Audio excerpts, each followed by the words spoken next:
Jangan lupa subscribe, like, komen, dan share YouTube TVRI Bengkulu. Dan nyalakan loncengnya ya.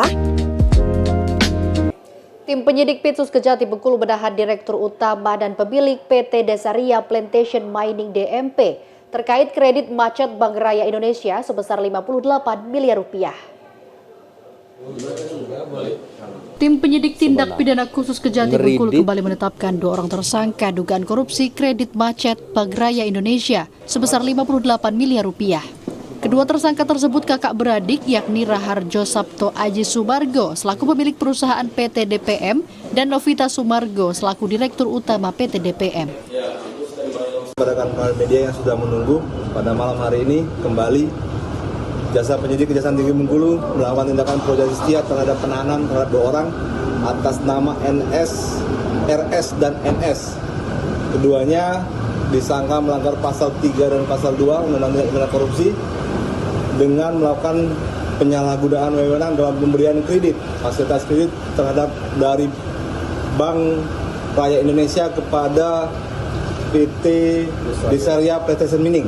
Untuk lebih jelas, dari hasil penyelidikan diketahui platform pinjaman PT DMP yakni sebesar 119 miliar rupiah dan pencairannya dibagi 3 kali. Namun baru sekali pencairan. Pertama sebesar 58 miliar rupiah, pembayaran PT DMP macet.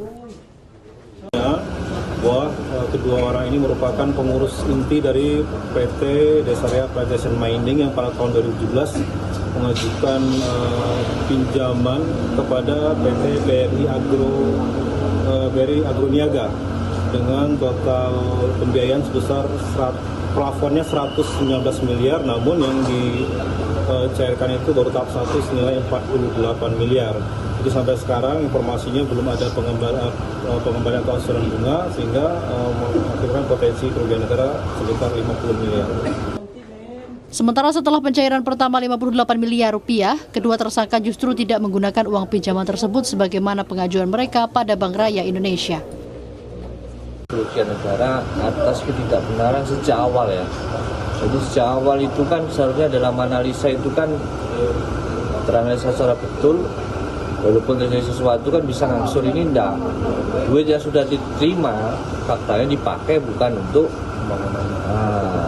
sesuai yang diperuntukkan, dipakai untuk yang lainnya, bukan untuk bangun kebun tapi dimanfaatkan untuk kepentingan yang berbeda sehingga terjadi kerugian negara 58 miliar ya.